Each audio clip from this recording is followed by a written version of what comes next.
Okay, as I know everyone is busy and have set aside their time this afternoon to be with us. We've only got an hour. I will kick things off on time. I've got it as 2:30, so I think we should get underway. Just to let everybody know, this meeting is being recorded and it will be made available later for those people who are unable to make it today. And so hello and thank you for joining us. I'm Bridget Egan. I'm the Sustainability Officer at the South Metropolitan Health Service in Western Australia. And it's my pleasure to welcome you to the fourth South Metropolitan Health Service Sustainable Healthcare Symposium. I would like to begin by respectfully acknowledging the traditional custodians of the land where I live and work, and the Whadjuk Noongar people. I pay my respects to their elders, past, present and emerging. It's a privilege to be on Whadjuk Noongar country. We have a great hour of discussion ahead of us this afternoon, and thank you to our guest speakers for making the time to present today. Just a bit of housekeeping. Please keep your microphones on mute and turn off your cameras if you haven't done so already. And as I've mentioned, the meeting is being recorded. Please use the chat to post any questions for the speakers, and we'll ask those at the end of each of the presentations. So without further ado, we'll get on with this afternoon's proceedings. And it's my pleasure to introduce our first speaker, Dr. Ashley Lee. Dr. Lee is a urology registrar at Fiona Stanley Fremantle Hospitals Group.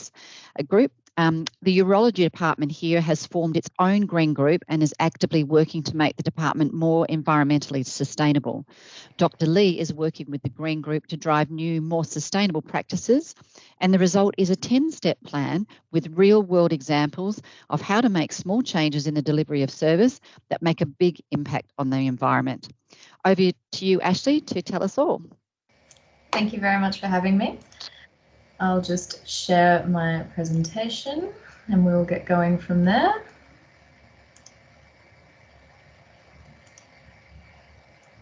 All right, can everyone see that? Yes, we can. Excellent, very good. So hello, my name is Ashley Lee. I'm a service registrar in the urology department at Fiona Stanley Fremantle Hospital Group. And thank you very much for giving me the opportunity to talk today about the good work that we're doing with the Green Urology Group, and a big shout out to all of the members and all of their hard work, because none of this would have been possible without them. I would just like to start by saying that changes in sustainability in healthcare come from a grassroots approach, with people like us showing interest like this, making projects and making change step by step. But it also involves managers and executives and people that can really deliver policies to drive change. And we're very lucky to have a head of department that's very supportive of this agenda, so we're very thankful for that. So this presentation today is going to go through 10 ways that we have made some changes in our department, but I'd like to encourage you to superimpose your own delivery of your own specialty and try and take from it what you can. I'll show you some of our strengths and what we've done, but I'll also present some challenges that we have, and I'm very open to questions and collaboration and any ideas that anybody has in ways that we can improve. So without further ado, we should get started. The form that today's talk will take is, we'll go through the reason for looking into sustainability in healthcare, the relevance that this will have to your practice, the 10 steps that you can take to make your department more environmentally sustainable, and we'll go through at the end the broader implications of this work. So when it was first audited in 2014-15, the healthcare sector emitted about 35,000 kilotons of CO2 into the atmosphere. Now, for reference, that's about 7% of what Australia does, and we do a lot of mining and agriculture here. So the healthcare sector is a big contributor to CO2 emissions. And what we have decided to do, because we realise that we're part of the problem, is to become part of the solution. And part of looking into the science of climate change and the impact that we're having, I've had to sort of educate myself on a few terms, and I'll be using the term carbon footprint a lot in this talk. And what a carbon footprint is in summary a compilation of everything to do with a product, everything from resourcing, manufacturing, transport, storage, utilization and waste of a particular product, and it's presented in the grams of CO2 and tons of CO2. Now, for reference, that is the size of a ton of CO2 going up into our atmosphere, causing problems that we're all knowing and aware of. So this is the relevance to urology patients. In that climate change is going to have more warm days with more extreme weather events. The warmer days will make our patients more dehydrated, which can contribute to kidney stone disease, acute kidney injury. My colleagues in the nephrology department will see more patients with AKIs. With extreme weather events, we're talking about things like fires and floods, and it's quite hard to get to your appointments if your house is on fire or underwater. So we'll see that the delivery of healthcare will become harder with more extreme weather events. And additionally, it's a lot harder to be healthier with the food resources such as fresh fruits and vegetables becoming harder to access the more rural people are. So the relevance that this has is that as the climate changes, people's diet will change. And this means that more people will be consuming foods that are more sustainable with drought and floods and the agricultural methods that need to be adopted for that. So the diets, I think, in the future, and evidence would say, are changing to be more cereal-based. And these cereal-based foods can be made into more highly processed foods, such as high fructose corn syrup. Things like soy and corn are major contributors, and this will be leading to higher rates of metabolic disease. For us, that can be contributing to BPH, but also kidney stone disease. And I'm sure there's many other specialties out there that will start to see these changes. So climate change is not just something about like the trees, the forests, and the oceans. It's actually relating to our patients, and they're contributing to their health quite directly. So without further ado, the top 10 things that we have done to change our practice and what other people can do to change theirs. So the reusable surgical instruments is something that we're trying to do. I have a study here using clip appliers for laparoscopic surgery, laparoscopic scissors, laparoscopic ports. And as you can see, the two columns there, the hybrid column is on the left and the single-use column is on the right. And the hybrid column, you can see, is the reusable instruments. And the columns there are representing their carbon footprint. So on the left of the reusable products, the carbon footprint is a lot less. And the single-use instruments, the carbon footprint is a lot higher. So a lot of people think with the hybrid or the reusable instruments that, well, what about all the energy that's used to clean and re-sterilize these products? Well, that's represented in the green bar there. And this green bar showing the decontamination still with these particular three reusable instruments shows that the carbon footprint of using these is a lot less. Additionally, the financial cost was a lot less. So this is always a bit of a win-win. So specifically to do with urology, the topic of reusable versus disposable flexible cystoscopes has come up. And it is quite an interesting topic that I won't go into too much detail here. But if you were to hazard a guess, which would be the more environmentally sustainable of the two cystoscopes? Surprisingly, at this stage, it's actually the disposable one, with all of the plastic and all of the garb around it. Wires, tubing, all put into the bin, used only once for one patient. And that's because the reusable scopes need to be cleaned and sterilized, and the energy and water and chemicals used in that process actually creates a higher carbon footprint than the disposable ones, which is quite surprising. So we'll watch this space. The second point is the use of e-consent. So the e-consent app is being rolled out at Fiona Stanley, and it's being used in our department as much as possible. You can understand that the consent form is something that's mass printed. It is signed by the patient. It is then scanned and digitally uploaded into the digital medical record. It's then shredded and put into landfill.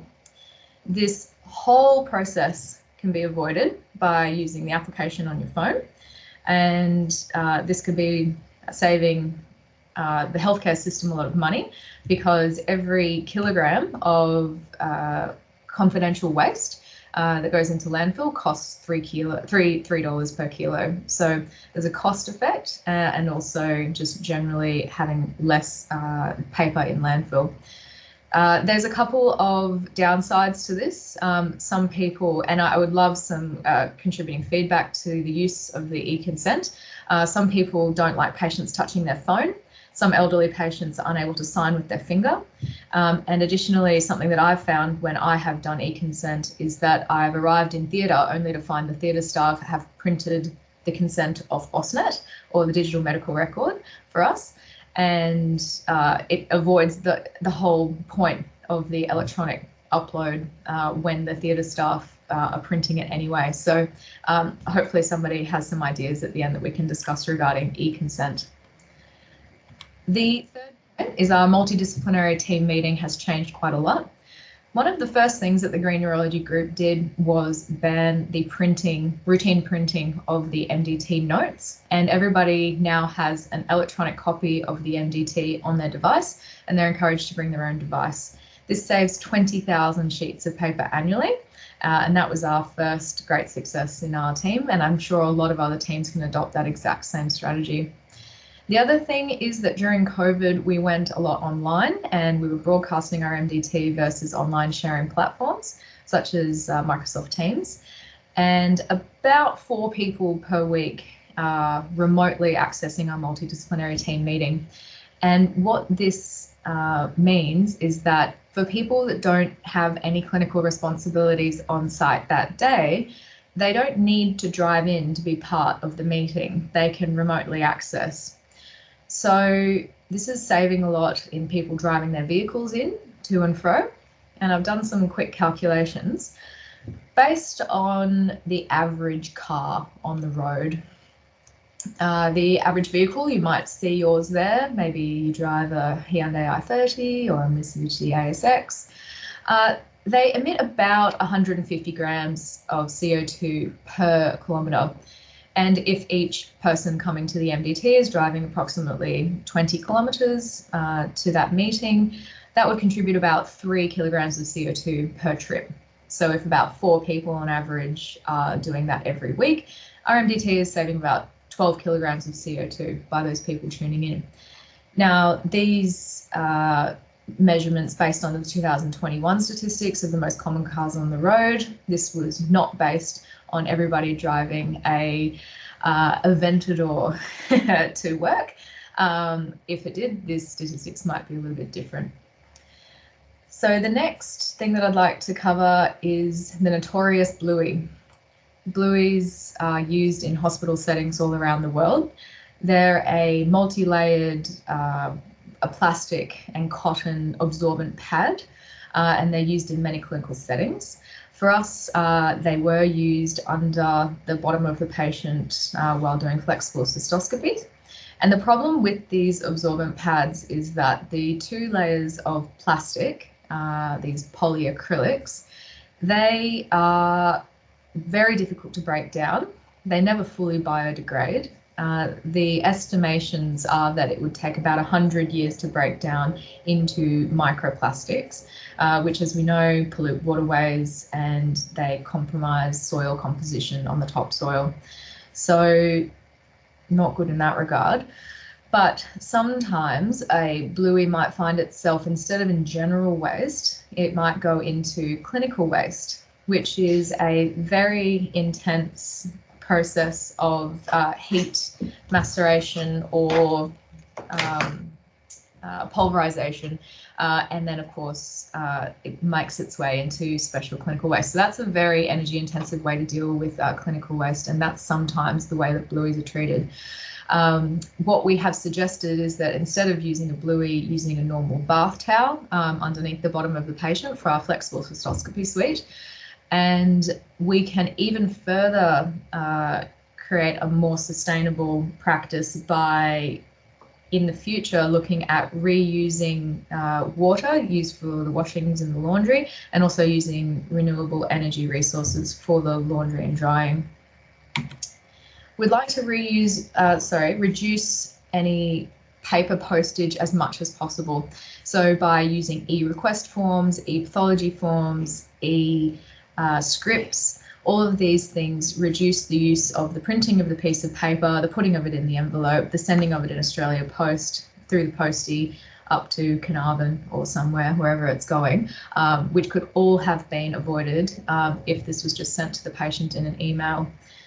I have a particular bugbear with the postage locally of pathology request forms, and I hope there's a lot of people out there also shaking their head that these need to be put into separate envelopes and posted to us when all of this could be digitally verified. This is just an example from today in my clinic right now, some urology, some urine cytology, 2 envelopes for 3 pieces of paper for 1 patient. We haven't quite got to the bottom of this problem just yet. I've contacted the pathology companies to try and work out a way to have this digitally verified, but I'm yet to come up with a solution to verify this electronically and put onto the digital medical record. So any ideas would be appreciated. The 6th point is quite urology related. It involves trying to encourage continence, and the reason for this is to reduce incontinence pad use. Incontinent patients can use varying incontinence pads, everything from a full adult diaper or through to a panty liner or just a confidence pad, and their use varies. But the issue with continence pads is that when you look at a comprehensive life cycle analysis like the table below, it shows that the raw materials include things that are sourced from all over the globe, including fluff pulp from trees, various plastics which are derived from petroleum. And the very surprising thing is that the amount of plastic that goes into 1 adult diaper needs 236 millilitres of petroleum to create, which is quite a lot. Very intensive process of going through diaper manufacturing, distributing, consumer use, and then of course the disposal of the product into landfill with no, and then of course air and water pollution from that product. There are some estimates that the polyacrylate that is used in an adult diaper, which is derived from petroleum, could take up to 500 years to biodegrade, and we still don't think it would completely biodegrade. So more needs to be done in this area. I've done some expert field calculations, as you can see in the top right, to calculate the exact cubic meters of waste that 1 patient would be using per year. Conservative estimates is that 1 patient would make about 7 cubic meters of landfill based on diapers alone per year. And urology has a lot of things up their sleeve to help people be more continent and drier, but I'd just like to highlight the use of intrathecal Botox here, and that there's some very good evidence to suggest that Botox can help people be more dry and reduce their incontinence pad use. The other thing that the urology department at Fiona Stanley is doing is to encourage a one-stop prostate clinic, where we're doing local anaesthetic transperineal biopsies as an alternative to a general anaesthetic, which is a better, more cost-effective, and also more environmentally friendly alternative in the day medical procedures unit with a small setup and very less energy intensive than the full GA theatre setup, very energy intensive. I'd also like to talk about the different inhalational anaesthetics. So for a local anaesthetic, sometimes inhalational anaesthetics like Penthrox and nitric oxide are used, but I like to encourage the use of the Penthrox, and we'll go into the reasons why. So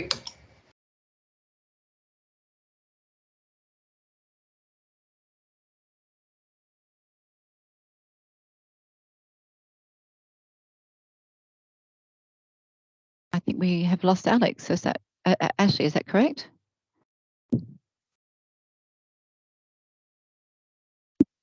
Ashley, you're on mute. You're back. Did I come back? Yeah, but your screen has disappeared. Oh, I'm so sorry. It's all right. I'll get it all back. Now, where did I get to? Chlorofluorocarbons? Yes, you did the local on the local anaesthetic page. That's right. Yeah, excellent. Apologies for that. Oh, that's not working. Sorry, I'll just share another page.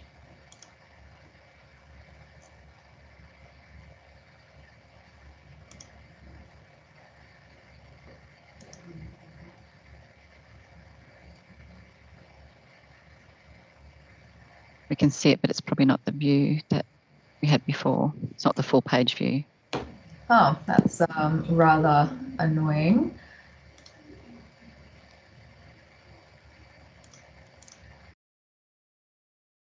And you're back on mute. So bear with us, everybody, while we get Ashley back online.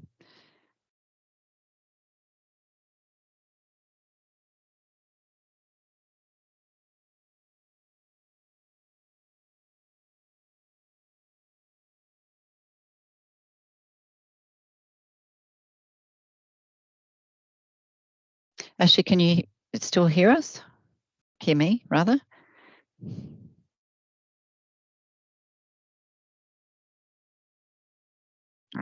Okay, we can see your screen again, but I can't hear you if you're talking.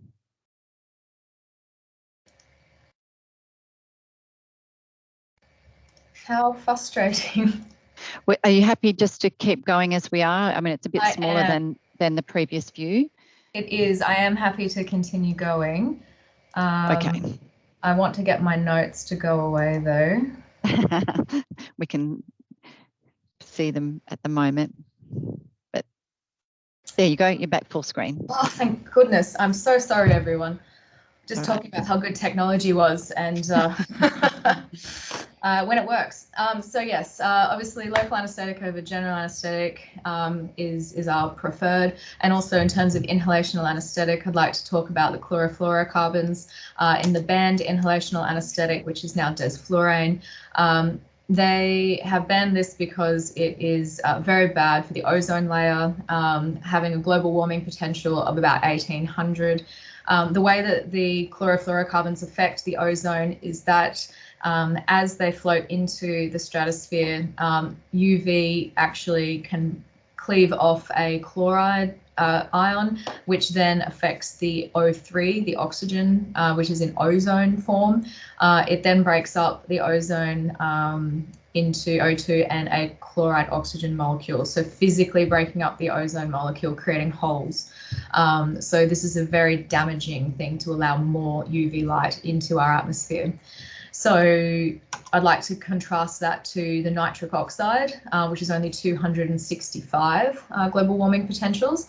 However, although not a chlorofluorocarbon, it doesn't have this effect in the atmosphere, most people would be aware of the very long set of tubing, which is completely non-recyclable, which gets thrown away into general waste, which is rather regrettable. I'd like to bring your attention to methoxyfluorane, otherwise known as Penthrox. No affiliation with the company, not paid to say this. The methoxyfluorane only has a global warming potential of 4.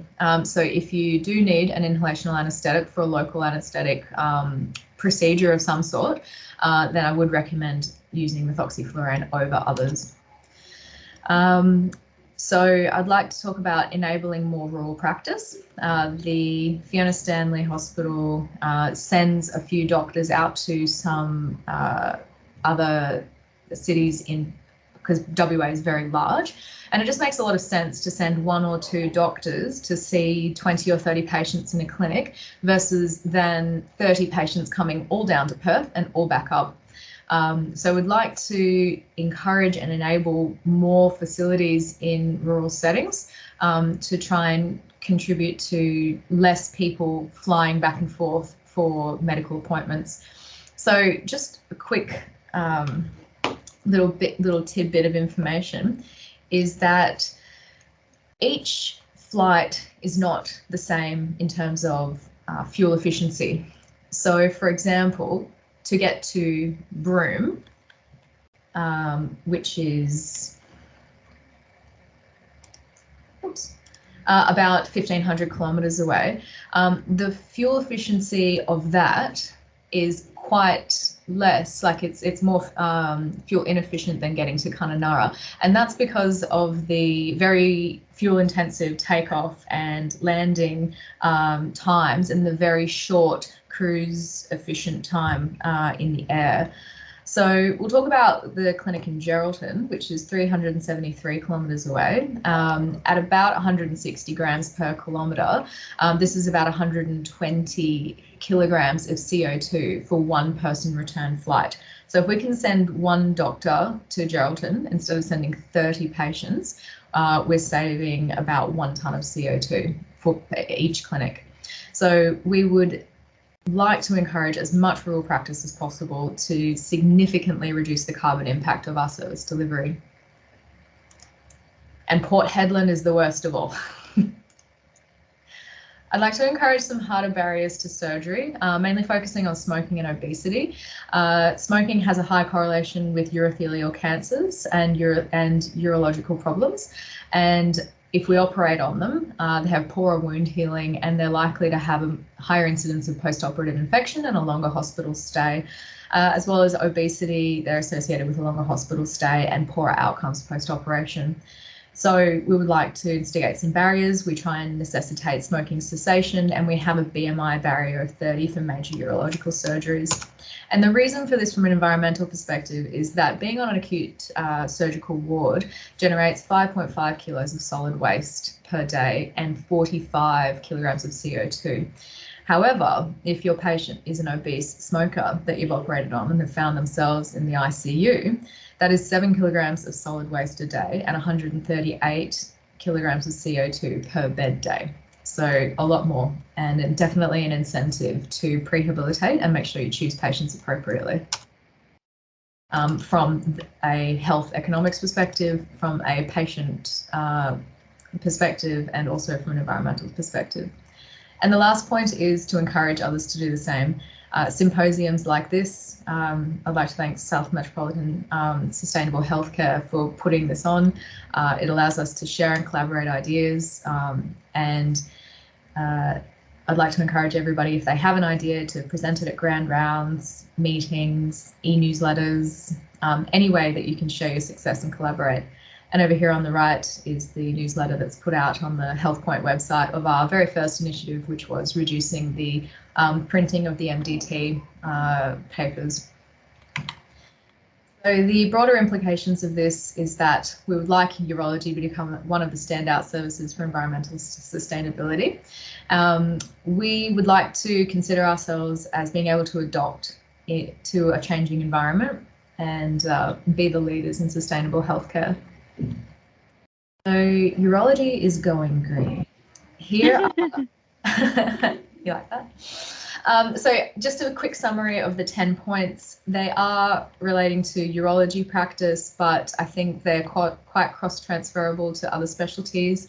Encouraging reusable surgical instruments, engaging in e-consent, have online teleconferencing for your MDT and no printing of the patient details, towels and not blueies, request forms to be emailed to patients and not posted, reducing incontinence product use, refer to your local urologist, LA versus GA where possible, and methoxyfluorine, not nitric oxide, enabling more rural practice, harder barriers to surgery, and encouraging others to do the same like we're doing today. Here are my references, and here's my email if anybody wants to jot it down, if they don't want to ask a question publicly today. But yes, I'll stay on to the end and happy to take questions at the end. Thank you very much. Fantastic. Ashley, thank you so much for sharing. If you wouldn't mind just unsharing your screen, that would be great.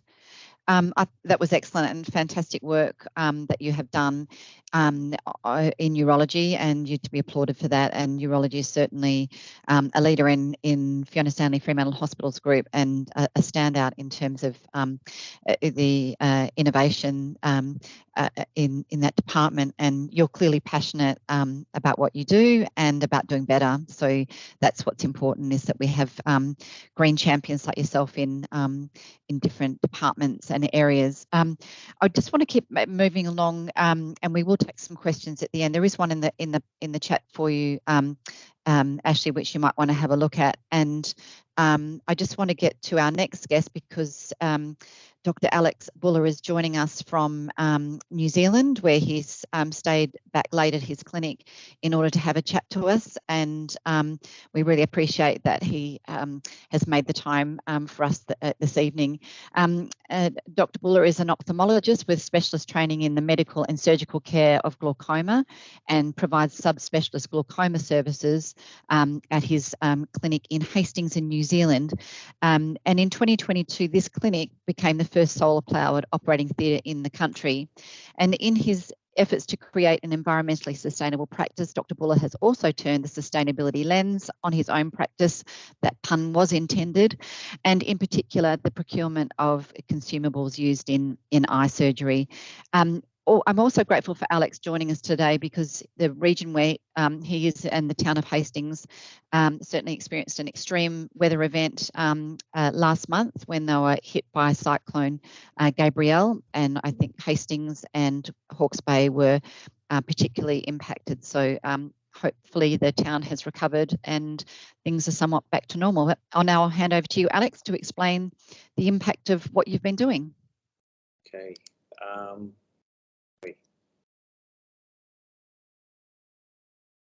Okay, can you hear me okay? We can, and we can see your screen Great. fully. Excellent, thank you. Okay, great. So thank you so much, Bridget, and thank you everybody for the opportunity to talk to you guys and to attend this meeting. It's great. The first question to answer, of course, is where are we? And this is where we are. We're on the east coast of New Zealand in a small rural area called Hawke's Bay. And we are an ophthalmology clinic. So I'm trained in the UK through the NHS, and worked in New Zealand DHB for about 15 years. And then in 2018, we built this place as a new premises, as an ambulatory surgical centre. We had no experience in many areas: human resources, building, how to clean a hospital, how to run a hospital. But we had to design an operating theatre and clinic and how to keep them going. For us, it's a blank canvas, and we got limited resources. We've always been interested in ecological and green things. And for us, the management style that's worked best is to start with the final product and work backwards from there. We've got a small team and we're pretty flexible. That's all very interesting, but what does it really mean for us? So we can question assumptions, and we can question what is standard practices. So we've come from big hospital background into being able to make choices ourselves. And if you look at a lot of the things that are down as standard practice and question it, they often crumble quite easily. About 2 years ago, in the middle of the pandemic, we were the first place in New Zealand to start using biodegradable masks. We just looked at what was available, found a company in Canada that was producing them, got an import license and started importing them and using them. So, we've got a very short decision to implementation cycle, and we've got a great team. We actually have weekly meetings where we bounce green ideas off each other, and that gives us a lot of momentum. On the right of this screen are the 10 areas where the global green and healthy hospitals want us to focus to try and improve healthcare's carbon footprint. And we've got strong traction in 7 of the 10 areas. So we're very happy with what we've done. This is our clinic. Last year we had a load of solar panels put on the roof. We said put on as many as you possibly can. And so we ended up with New Zealand's only solar-powered operating theatre. This is the solar output from today. This is a screenshot from our website. It's on the bottom right if you're interested. The yellow line is how much electricity the solar panels produced, and the purple line is how much the building has used. So we were in theatre this morning and then clinic this afternoon. But you start to reach synergies when you get lots of green things going. So not only did we have a solar-powered operating theatre this morning, but we also had solar-powered heating and solar-powered lighting and solar-powered CSSD for instrument sterilisation and solar-powered drug storage and the solar-powered laundry and solar-powered cleaning all going on at the same time. And the gap between the purple and the yellow, we were exporting all of that into the grid as well. So this is sort of the areas of the clinic that are all being run by solar power, and also the other things that we do when we start to, link in. So these are our main achievements. At the moment, we're fully certified as carbon neutral. In fact, we measure our carbon footprint and offset 125% of it, so we're carbon positive. We're a global green and healthy hospital member. We're active in processes in 7 areas of there. We're in the race to zero. Our aim is to reduce our carbon output by 50% this year. It's a stretch goal. We don't know if we'll make it, but that's what we're aiming for. We use non-toxic cleaning. This has been a huge breakthrough for us, using something called hypochlorous acid, which we make on site from salt and water. And it's like the big brother to bleach. It really does kill stuff, and it's very safe to use and handle. And we're also solar powered. So that's where we're coming from and who we are. So this is what we see it as. This is us. This is not just our clinic, but this is everybody at the meeting today. These are people who are aligned towards thinking about green issues. The other point is that this is also us. We've all got different backgrounds, we've all got different interests, we've all got different things that we focus on and things that we do, and diversity in any group makes it stronger. So it really is all the members of our team that come to the fore with different areas of the things that we do. But we are all aligned on the green issues. And this is what it boils down to. You can say, where are we going with this? And this is the option that people have. But there's more to it than that. So this is the report that came out this week from the IPCC. It's a graph with 3 lines on it. The top line, the red line, is what will happen if we don't make any changes. And then the green and the blue lines are how to limit global warming. And there's a quote on the left there: "It's a rapidly closing window of opportunity to secure a livable and sustainable future for all." And the main point of this graph is where those lines meet on the left there. They're actually diverging this year. So unless all industries make large changes straight away, we're not going to be following the trajectory that we need to. And this is a picture taken by my daughter, who's sitting about 8 feet to my left. This is the train track that supplies the local port. It's the only train track in the area. And this was taken a few days ago. This extreme weather event, which is a global warming phenomenon, hit our area with such devastating size and strength. All of the logs that you can see on this thing and in the fields behind, they were all washed off the hills you can see in the background in this picture. And they came down and they've completely obliterated a lot of the orchards around here. I read a news story saying that we've lost about 8,000 beehives. And not only are we just coming into autumn and all the orchards have lost this year's crop, but we don't know if we're going to be able to pollinate next year's crop. So this is a big step backwards. And we thought we'd be way off the beaten track in Hawke's Bay, and I suspect you think you are in Perth as well, but it's coming. So everybody's aligned on the green issues, but there is a big but, and that is that not everybody makes green choices or does green things all of the time. And the reason for that is that there are saboteurs. There's, the green issues are often seen as lower quality, higher cost, and less convenient than other things. This is a picture off the shelves in our supermarket locally. You can sort of pay more money to get a product that's seen as not quite as effective. So if you're making green healthcare happen, you've got to be able to answer these questions. How can you make it the equivalent or better quality? How can we make it the equivalent or better cost? How can we make it take the same amount of time or less time? How can we make it take the same amount of resources or fewer resources? And then how much time, resources, and cost will it take to make that happen? And those are the hurdles we've all got to go for. This is a white screen, but there's actually quite a lot of information on there. And the point here is, if I bring a different way of looking at it, how do you find out what quality is in healthcare? The answer is that quality is actually a large amount of a whole area of academic research, and there are large domains for products, services, and healthcare as to what quality is. And the World Health Organization has taken the leadership on this and come up with 7 domains. And this is one of their posters on the right. The 7 domains are safety, people-centeredness, timeliness, equity, integration, efficiency, and effectiveness.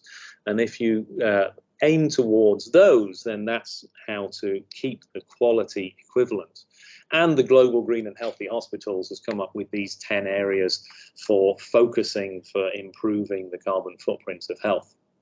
So if you add those things together, you come up with a chart that looks a bit like this, with the 7 dimensions of quality for healthcare down the left, and all the 10 areas for the Global Green and Healthy Hospitals across the top. And that gives you a chart with 70 different squares to fill in.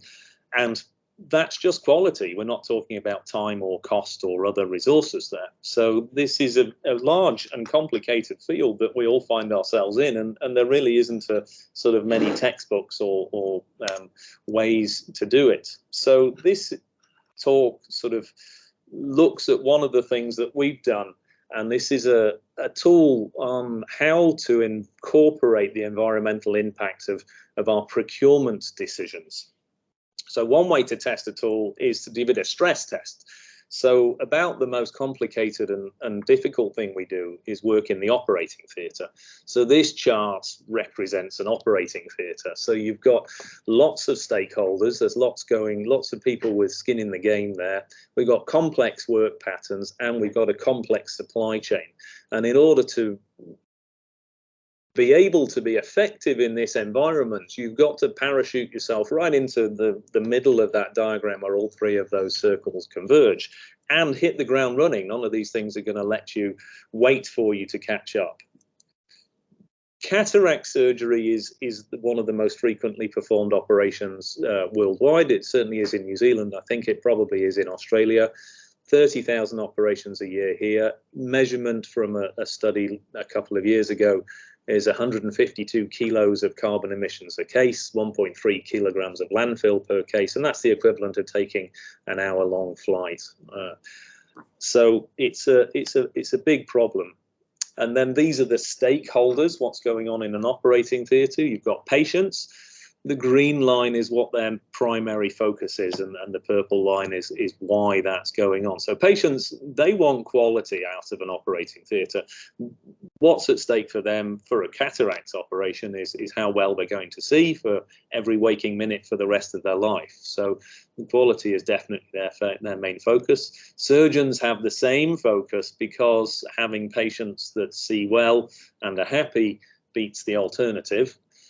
Theatre staff, they want things to be easy to use. There's a team of them, and they have thousands of different tasks to do during a day, and anything that's going to make that more complicated is not really going to be effective, because they've all got to coordinate what they're doing with a team of 6 to 8 people, all moving in unison, a bit like a ballet, really. Suppliers, they need clarity. We have to ask them for something that exists, and they've got to be able to get it to us. And the facility, the hospital or the management or the HR department or the IT department, they all want it to be ease of use because the logistics are very complicated for something like this. So the aim is to reduce the carbon footprint of healthcare activities. A procurement system will want to do these things: introduce sustainability, maintain clinical quality, be transparent so people can hop in and hop out at any part of the conversation and pick up exactly where it is. And it's got to be reproducible. It's no good just working for one type of thing you do and not others. It's got to make sure that all the stakeholders are taken care of, and also try and align them towards being able to work together.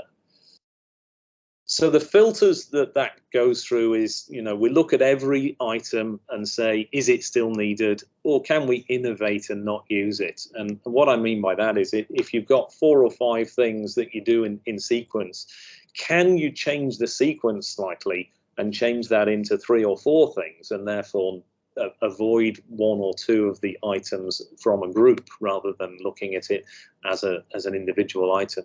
And then the reuse, recycle, reduce mantra is superb, and you can use it in virtually all areas. So, can we change an instrument to a reusable one? Can we change it to a recyclable one? Can we change it to a reduced one?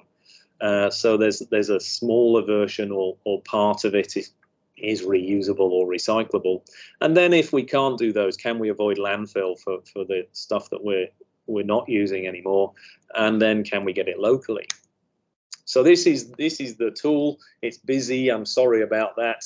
You start at the top with the red thing. Is it an essential item? If it isn't, you can let it go. And then the other thing, is it really essential? Can it be bypassed by changing processes? So you look at chunking things into groups and seeing if you can improve it. Can it be switched to a permanent alternative? So if you've got a single-use instrument, can you change it to a multiple-use one? And then if that's true, then you assess the feasibility of sterilizing and reprocessing that. And then if it can't be switched to a permanent one, can it be switched to a recyclable or biodegradable alternative? And again, if it's yes, you look at the cost and supply. And then if it can't be switched to a recyclable one, can it be switched to an alternative with reduced disposable material or packaging? And again, you look at the supply and cost of those.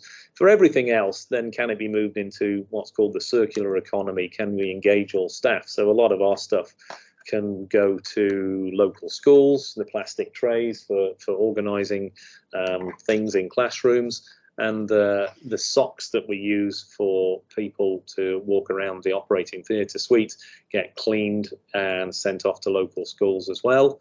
And then for us, can we get it locally is quite a big one, and then the cost comparisons. So there's sort of alignment amongst things. And using that, this is what we've done with our cataract pack. Over the last 5 years, we've gone from 43 items that we add 23 extras to, down to 36 and then 26. And we've managed to get rid of about 20% of the things that we had in the original packs. And we've switched about 20% again to reusable items. And the cost is, just under a half of where we started. And also, there's some other wins here. So this is a lens introducing syringe. The top one is all plastic, and then we managed to get a metal handle which will do the driving. So that's reusable, and then we just have that plastic cartridge. And we just managed recently to partner with the suppliers, who are Johnson & Johnson, no financial interest, to collect those little cartridges and have them all recycled by a specialized plastic recycling company. So there's one little extra gain that we've had more recently. And these are the socks, and they go to a low decile school locally where they're known as classroom socks for kids who can turn up without socks. So if you look at this chart, this is just purchasing that we talked about here.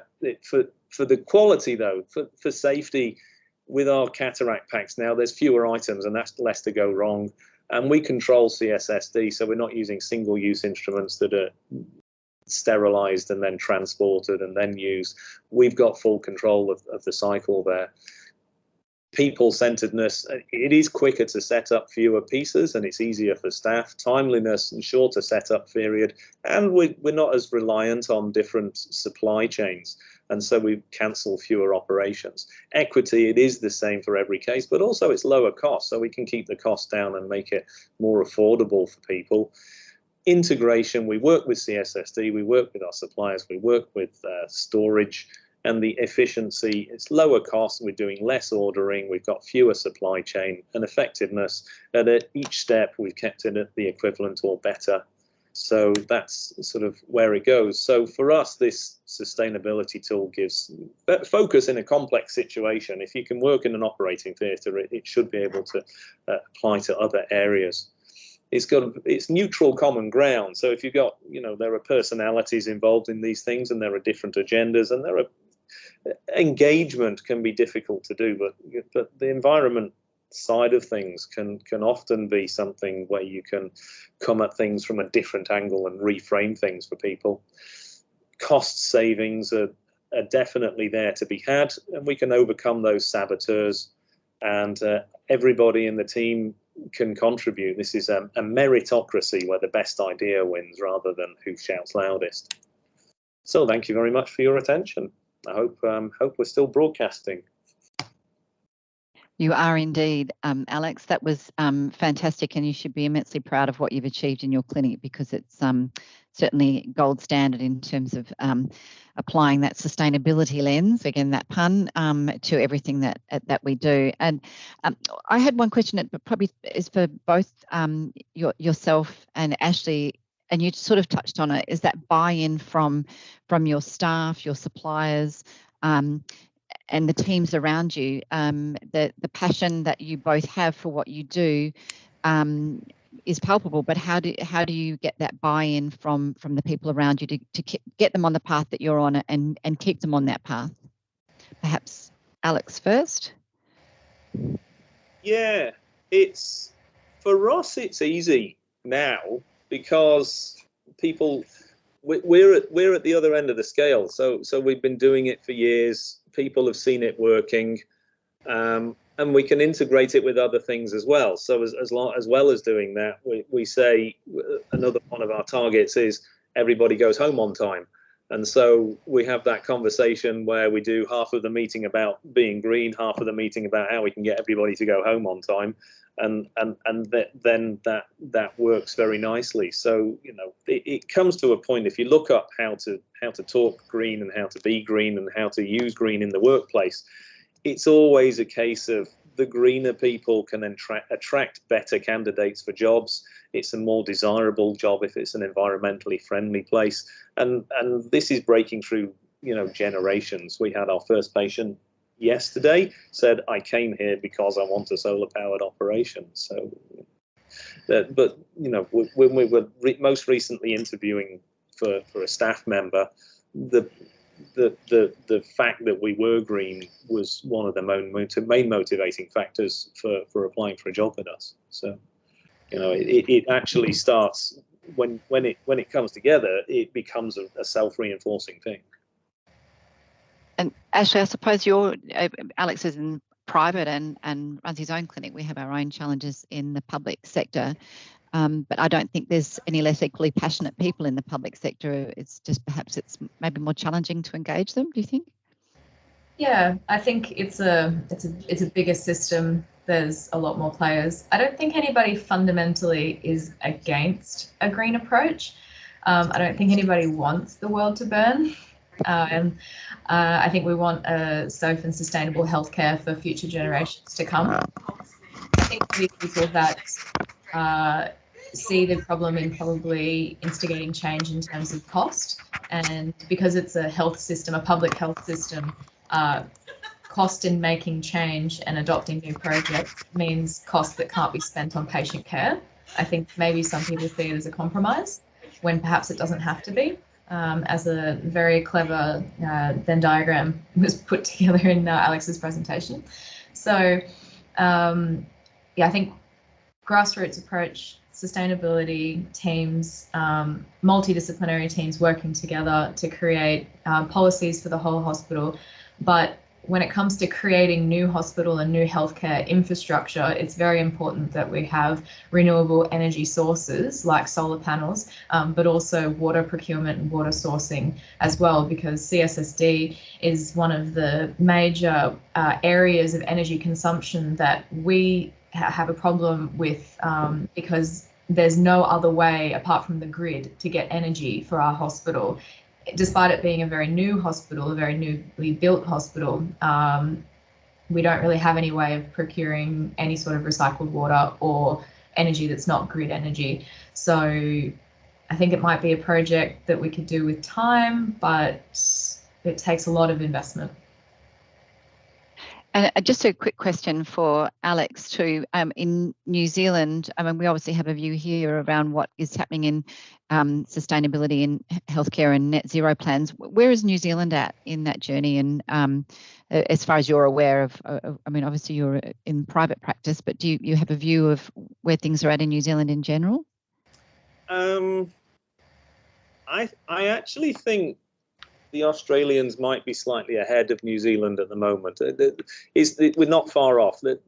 It's often a case of doing something because when it's a must, and the government has gone for a couple of targets, particularly for the public sector. So if you look at the membership of the Global Green and Healthy Hospitals, most of the New Zealand public hospitals are members. But the targets have been set by the government. By 2025, they've got to reach a certain percentage, and by 2035, they got to reach 50% carbon dioxide reduction. So those are there, but whether they're on target for those things is unknown, because I'm not sure that we're even getting to the point where the carbon footprints are being fully measured.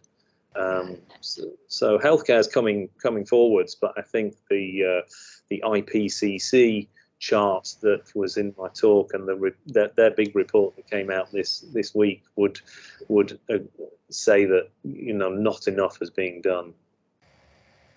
Yes, I think most of us would agree. Not enough being done, and possibly not being done, certainly not being done fast enough. To avert what looks like a very imminent crisis, as it were. Ashley, I just wanted to ask you too, a lot of the stuff that you spoke to is around behaviour change, particularly with your clinical staff and driving to meetings, and also changing the way they actually do things. How difficult has it been around that behaviour change and reinforcing doing things a bit differently? I suppose it started at the time of COVID, so it was a bit of a mandatory thing, and now we've continued on with that behaviour, knowing that it's unnecessary to drive in, and then we've just thought, as an afterthought, we should encourage this from an environmental perspective. Yeah, I think that behaviour change is something in our department that's a bit cultural, and once a group of people do it, more people want to catch on to the way that everybody's moving, and there really isn't any antagonizers. So yeah, I think enthusiasm, evidence, and a bit of power behind us, and a voice, I think, encourages people to participate. Yeah, that's right. And you've made me feel guilty about driving my Lamborghini, so I'm going to keep that in the garage from now on. Look, we haven't got any more questions from the chat. I think both your presentations have given us a lot of food for thought, and I think to a lot of encouragement and positivity that things are being done and things are changing. And I think it's really important in the work that we're all doing in this area that we remain positive and we remain hopeful, because sometimes it can feel that we're heading to hell in a handbasket. And so it's always fantastic to see the passion and the dedication and enthusiasm of people like yourselves that are really driving this from a grassroots level, and that's how we're going to get that overall change and make progress So I just want to thank you both very much for making the time this afternoon, especially Alex, who's stayed late at his clinic and has had to eat takeaway pizza for dinner to be with us. So just on behalf of everyone who was able to join us this afternoon and South Metropolitan Health Service, thank you both very much for your time, and thank you to everybody online who was able to join us. And the recording will be made available and shared in the coming days. So we'll leave it there, and thank you very much to everybody who participated today. Thank you. Thank you very much. Thank you, Bridget. Thank you. Thanks, Alex. Thank you.